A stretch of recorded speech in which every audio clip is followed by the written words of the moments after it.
नमस्कार. मी सोमनाथ बळवंत पवार. आपल्या सर्वांना माहितच आहे की काल आमदार नरेंद्र मेहता यांनी केलेल्या घोटाळ्याचा मी व्हिडिओ अपलोड केला व आज लगेच एवढ्या तात्परतेने महानगरपालिकेची मी ज्या ठिकाणी बसलोय त्या ऑफिसच्या कागदपत्राच्या मागणीचे पत्र मला हातात आलेलं आहे बघा. आणि अर्जदार कोण आहे? विनायक नागेश शेट्टी यांनी 29/4/2026 म्हणजे कालच अर्ज काढलाय आणि कालच महानगरपालिकेने नोटीस काढलेत. आणि आपले कोण आहेत? प्रभाग अधिकारी भरत सोनारे. अरे एवढी तात्परता! पेंकरपाडा हे गाव गावठण आहे. या पेंकरपाड्यातच माझा जन्म झालेला आहे. स्थानिक आहे. माझं घर मी इथेच बांधणार. मी इथला भूमिपुत्र आहे. माझं कार्यालय पण इथेच बांधणार. तुम्ही बाहेरचे आम्हाला शिकवणारे कोण आणि तुम्ही आमच्या गावात येऊन आमच्या विरोधात पत्र देणारे तुम्ही कोण आहात?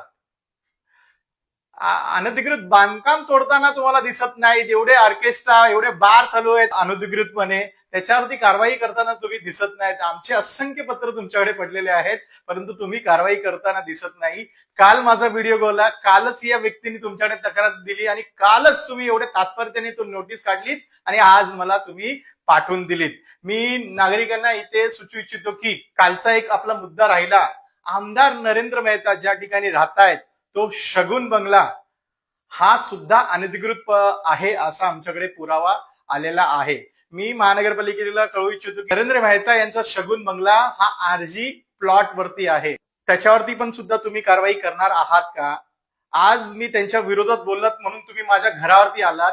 तुम्ही जर माझ्या घरावरती आलात तर मी तुम्हाला सोडणार का? असे असंख्य भारतीय जनता पार्टीचे नगरसेवक यांचे अनधिकृत बांधकाम या गावांमध्ये आहेत. पेंकरपाडा असू दे, राई मोरवा, या सगळ्यामध्ये बीजेपीचे नगरसेवकांचे अनधिकृत बांधकाम आहेत. तुम्ही ते तोडणार आहात का? हा प्रश्न मला जनतेमार्फत महानगरपालिका आयुक्तांना विचारायचे आणि हे कर्तव्यदक्ष भरत सोनारे यांना विचारायचं आहे.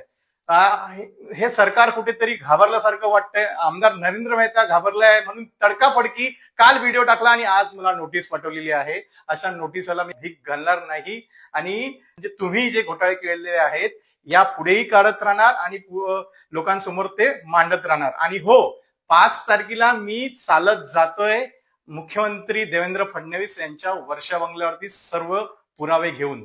धन्यवाद. जय हिंद, जय महाराष्ट्र.